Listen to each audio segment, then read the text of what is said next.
Γιώργο, υπάρχουν τελικά απλοί τρόποι με τους οποίους μπορούμε να βελτιώσουμε το έδαφος του ελαιώνα. Και επειδή πολλοί ελαιώνες είναι σε άγωνα εδάφη, πετρώδη κλπ, μπορούμε να αλλάξουμε αυτό το έδαφος και να το κάνουμε γόνιμο και καλό έδαφος, χρησιμοποιώντας κάποια απλά υλικά που προέρχονται από τον ελαιώνα ή από το ελαιοτριβείο, τα οποία σήμερα τα θεωρούμε άχρηστα και τα πετάμε ή τα καίμε. Με αυτά, χρησιμοποιώντας αυτά τα πράγματα, μπορούμε να βελτιώσουμε το έδαφος του ελαιώνα. Και ο ελαιοκαλλιεργητής έχει κάποια πολύ σημαντικά ωφέλη. Ποια είναι αυτά τα ωφέλη?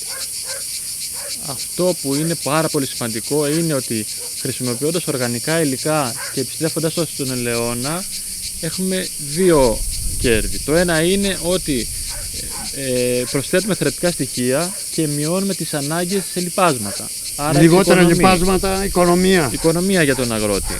Το δεύτερο όφελος είναι ότι τα οργανικά υλικά στο έδαφος συγκρατούν καλύτερα την υγρασία, το νερό της βροχής. Έτσι και οι ξηρικοί ελαιώνες θα αργήσουν να διψάσουν το καλοκαίρι, αλλά και οι αρδευόμενοι ελαιώνες θα χρειαστούν λιγότερο νερό στο πόρισμα. Άρα πάλι οικονομία για τον παραγωγό, και λιπάσματα και νερό.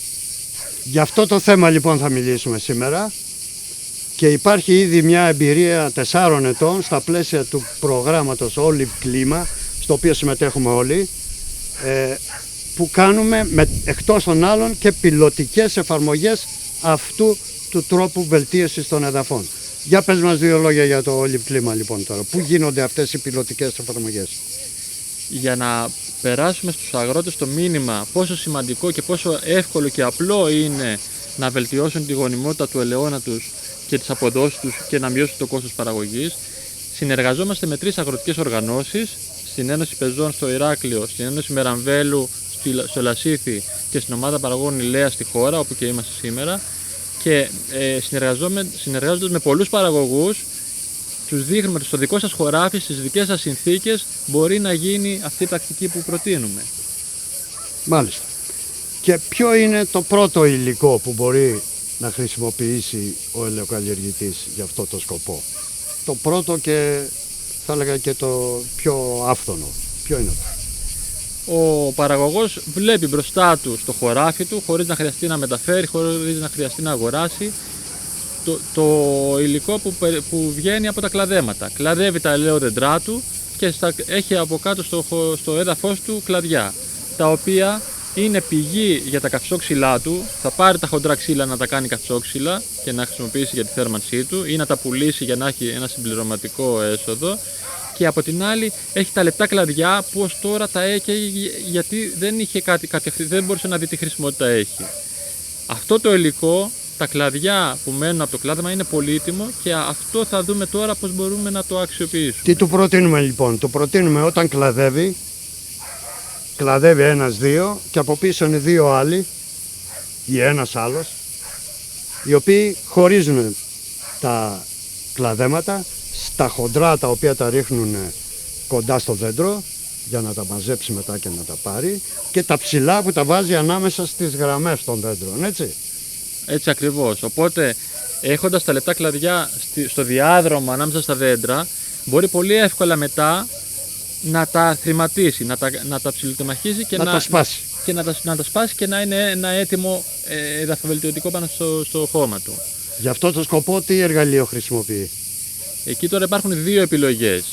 Ο καταστροφέας, που σημαίνει ότι το τρακτέρ φέρει το μηχάνημα του καταστροφέα, το οποίο ως τώρα χρησιμοποιείται για να καταστρέψουμε τα ζυζάνια επιφανειακά. Τώρα μπορεί με την ίδια εφαρμογή, χωρίς επιπλέον κόστος, να σπάσει και τα κλαδιά του και να έχει αυτή την βελτίωση στο έδαφος. Σε αυτή την περίπτωση λοιπόν σπάζονται τα λεπτά κλαδιά και μένουν εκεί επί τόπου και με το χρόνο αποσυντίθενται και προσθέτουν οργανική ουσία στο έδαφος με τα ωφελήματα που είπαμε.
Η δεύτερη περίπτωση ποια είναι? Η δεύτερη επιλογή που έχει ο παραγωγός είναι ο θρηματιστής, ο οποίος θρηματιστής είναι ένας μήλος που αλέθει τα υλικά που τον τροφοδοτείς. Δηλαδή θα πάρουν τα κλαδιά, θα τα βάλουν στον θρηματιστή και αυτό θα δώσει ένα πριονίδι, ένα πολύ λεπτό, πολύ πιο μικρό τεμαχισμένο υλικό και πολύ πιο εύκολο να αποσυνδεθεί.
Και πόσο εύκολο είναι να έχει ο καθένας το θρηματιστή του, ας πούμε. Εδώ αυτό που βλέπουμε ο θρηματιστής είναι ένα μεγάλο μηχάνημα, ακριβό, δεν μπορεί να το έχει ο καθένας.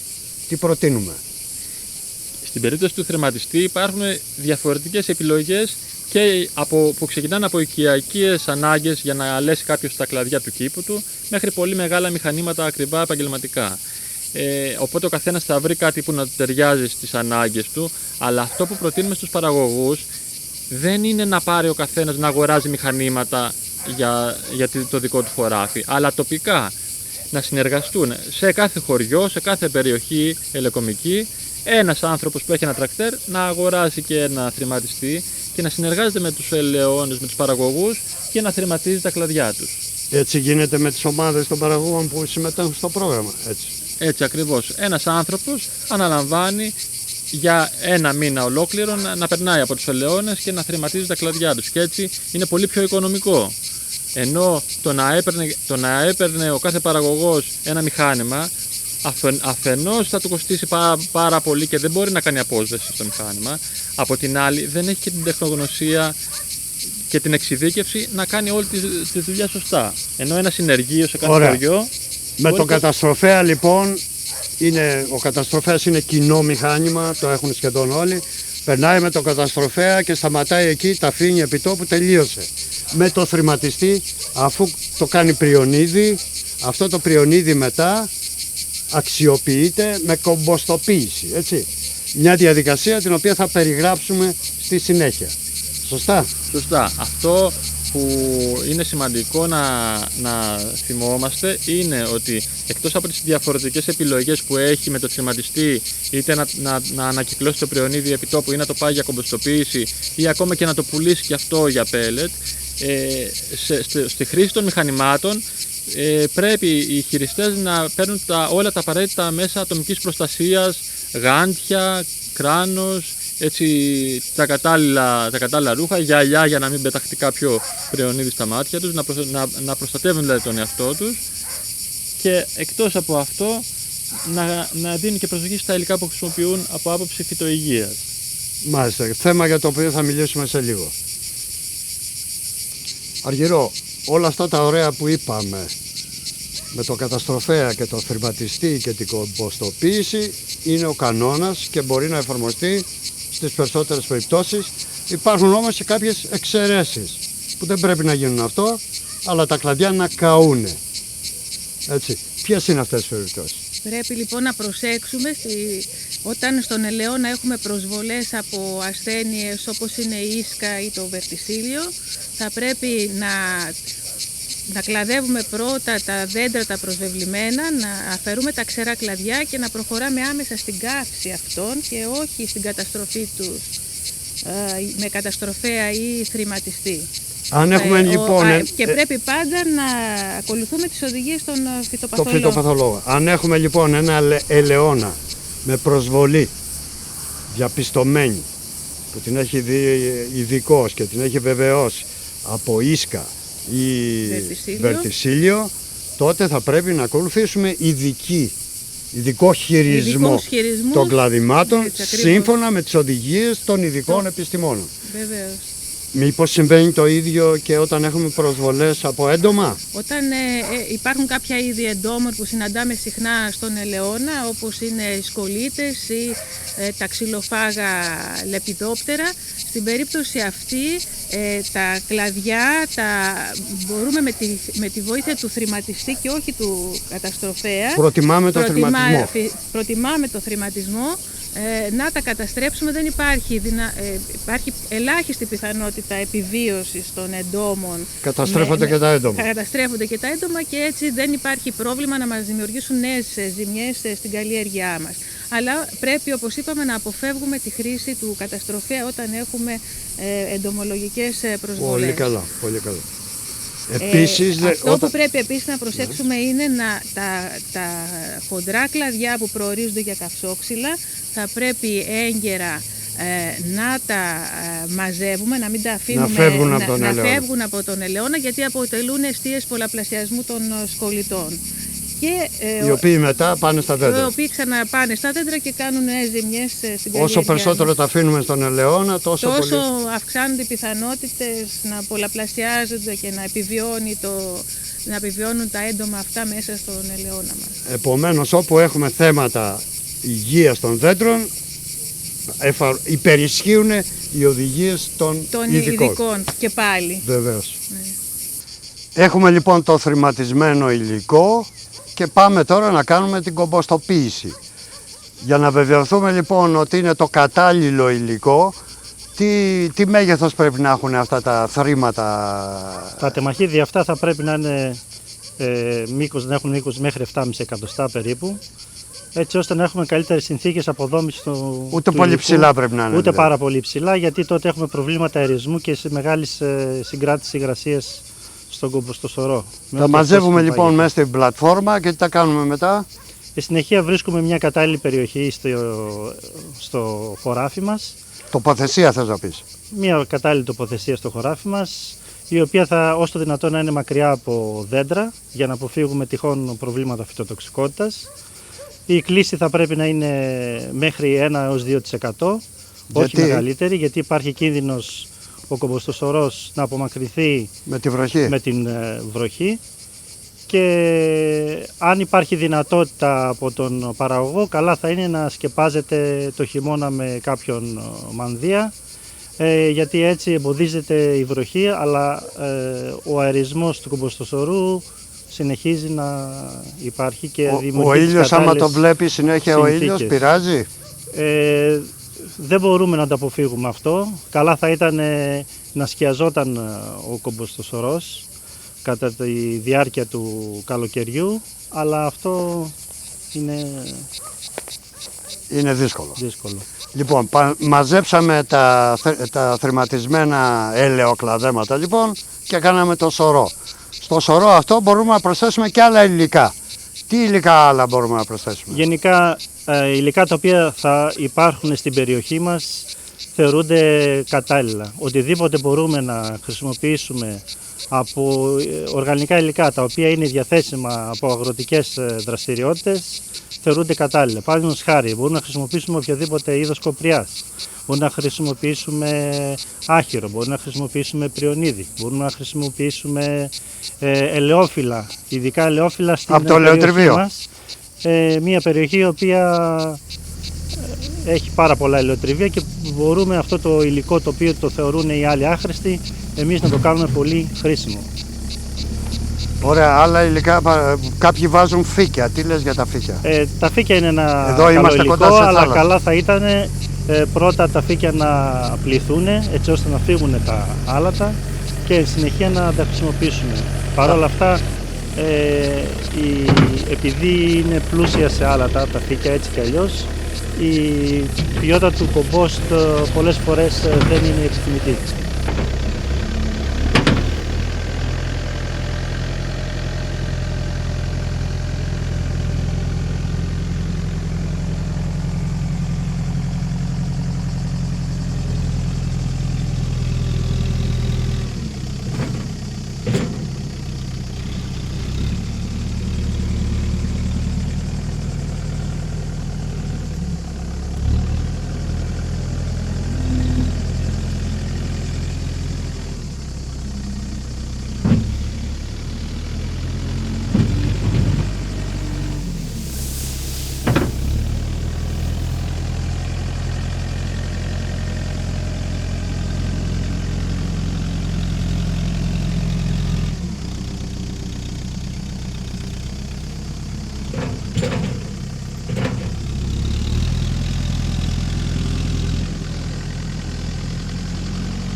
Προσθέτουμε κάποιο λίπασμα? Πότε χρειάζεται να προσθέσουμε κάποιο λίπασμα? Αυτό το οποίο μας ενδιαφέρει είναι αρχικά όταν δημιουργούμε τον κομποστοσορό η αναλογία άνθρακα προς άζωτο να έχει μια τιμή περίπου 25-30. Για το λόγο αυτό... Ποιος θα μας το πει αυτό? Αυτό βλέπουμε από τα υλικά τα οποία χρησιμοποιούμε. Είναι γνωστές οι αναλογίες άνθρακα προς άζωτο. Στον καλλιεργητή δεν είναι γνωστές οι σχέσεις αυτές? Είναι οι τιμές οι οποίες είναι γνωστές και για τον καλλιεργητή. Ή τουλάχιστον μπορεί να τις βρει. Ή τουλάχιστον ο γεωπόνος ο οποίος συμβουλεύει τον καλλιεργητή και του δίνει λιπάσματα, του δίνει φυτοπροστατευτικά προϊόντα, οτιδήποτε, μπορεί να τον Μπορεί βοηθήσει. να κάνει τους υπολογισμούς. Μπορεί να βοηθήσει και να κάνει κάποιους απλούς υπολογισμούς και να δει αυτή την αναλογία άνθρακα προς άζωτο. Αλλιώς μπορεί να δώσει ένα δείγμα για ανάλυση. Υπάρχει και η περίπτωση να δώσει στο τέλος ένα δείγμα για ανάλυση σε κάποιο εργαστήριο. Η ανάλυση είναι εύκολη και φτηνή και δεν παίρνει χρόνο. Οπότε άμεσα μπορεί να έχει αυτό τον δείκτη, ο οποίος μας καθορίζει αν η κομποστοποίηση θα έχει καλά αποτελέσματα ή όχι. Και γιατί χρειάζεται αυτό το λίπασμα? Το λίπασμα χρειάζεται, είναι πηγή αζότου. Οπότε μπορούμε να χρησιμοποιήσουμε. Ναι, γιατί πάντα χρησιμοποιούμε λίπασμα σε τέτοια αναλογία με το άζωτο, έτσι ώστε να ερεθίσουμε με λίγα λόγια εισαγωγικά τους μικροοργανισμούς. Αν αυτή η αναλογία είναι, είπαμε, 25 μέχρι 30, τότε είμαστε σε καλό δρόμο για την έναρξη της κομποστοποίησης και το γρήγορο αποτέλεσμα. Θαυμάσια. Έχουμε λοιπόν το σωρό μας έτοιμο στην κατάλληλη τοποθεσία. Ο σωρός μπορεί να είναι από 1 έως 3-4 υλικά, τι έχει ο καθένας. Λία, τι φροντίδες έχει να κάνει ο ελαιοκαλλιεργητής στη συνέχεια σε αυτό το σωρό? Επειδή η κομποστοποίηση είναι μια διαδικασία που απαιτείται να υπάρξει πληθυσμός μικροοργανισμών σε αρκετή ποσότητα, να αναπτυχθεί, γι' αυτό θα πρέπει, και είναι και μια αερόβια μικροοργανισμοί, θα πρέπει ο σωρός να είναι πλούσιος σε οξυγόνο, να αερίζεται. Οπότε θα πρέπει να γίνει συχνά η ανάδευση του υλικού. Και όταν λέμε ανάδευση του υλικού, θα πρέπει να γίνεται τόσο από κάτω προς τα πάνω, όσο και από μέσα προς τα έξω. Πόσο συχνά πρέπει να το κάνει αυτό? Μια φορά το μήνα? Το πρώτο διάστημα το κάνουμε συχνότερο, αργότερα λίγο μεγαλύτερα χρονικά διαστήματα. Δηλαδή μπορεί να είναι από 15 μέρες την πρώτη περίοδο που έχουμε τοποθετήσει το υλικό, αργότερα και ανά μήνα. Πρώτη φροντίδα λοιπόν το γύρισμα για τον αερισμό του. Άλλη φροντίδα. Η άλλη φροντίδα είναι ότι χρειάζεται υγρασία.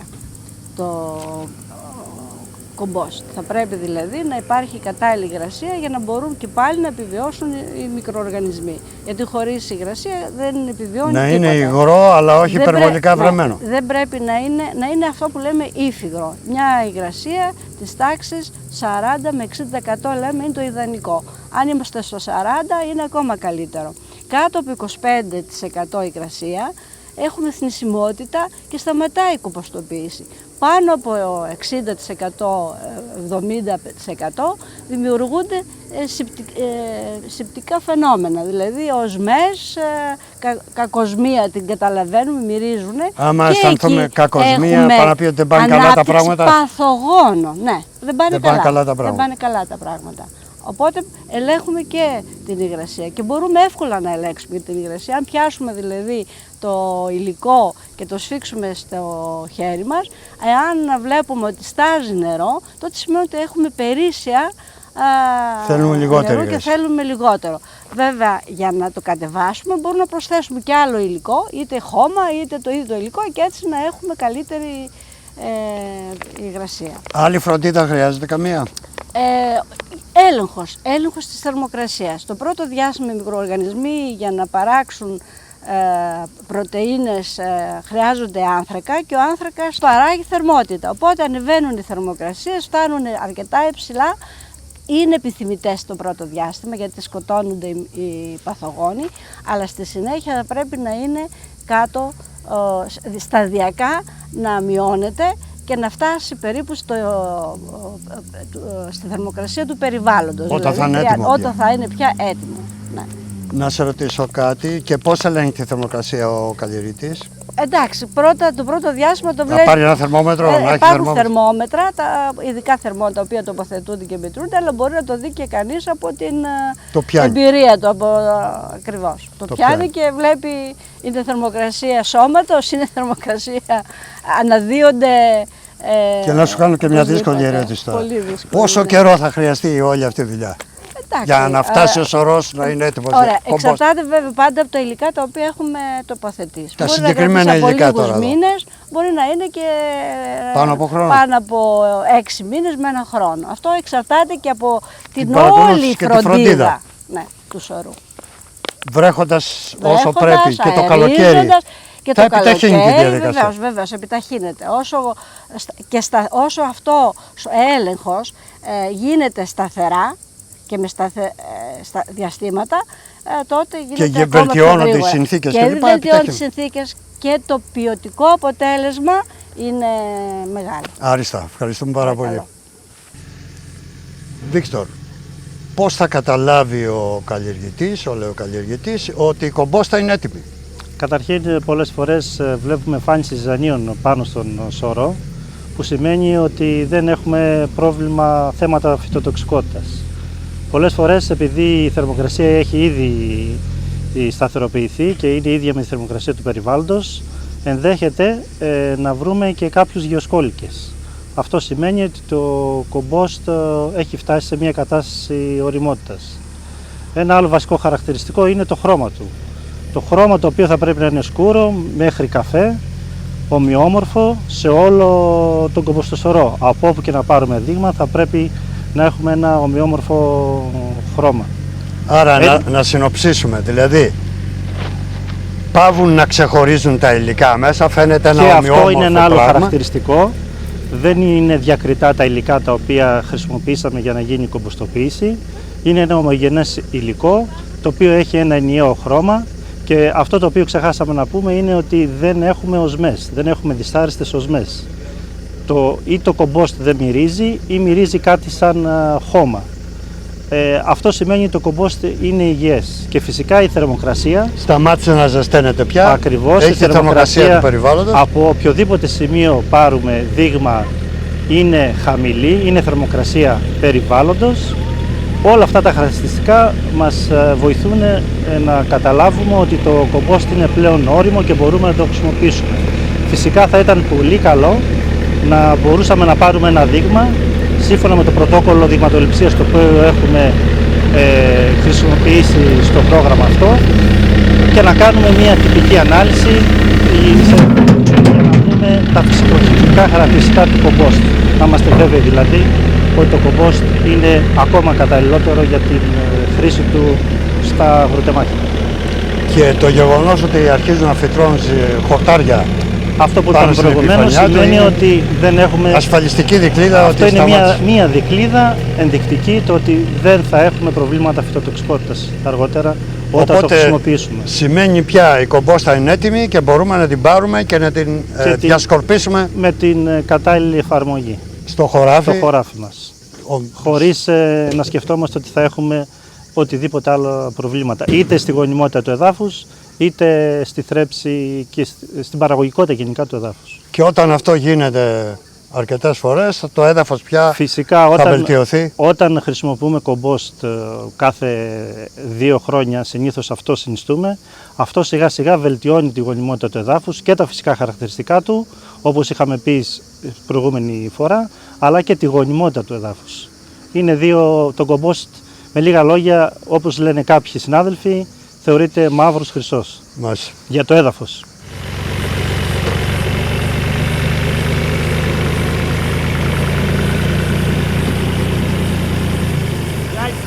Κάνουμε καλή διασπορά, όχι κοντά στον κορμό και ρίχνουμε ποσότητα. Όχι κοντά στον κορμό, γύρω-γύρω από τις ελιές.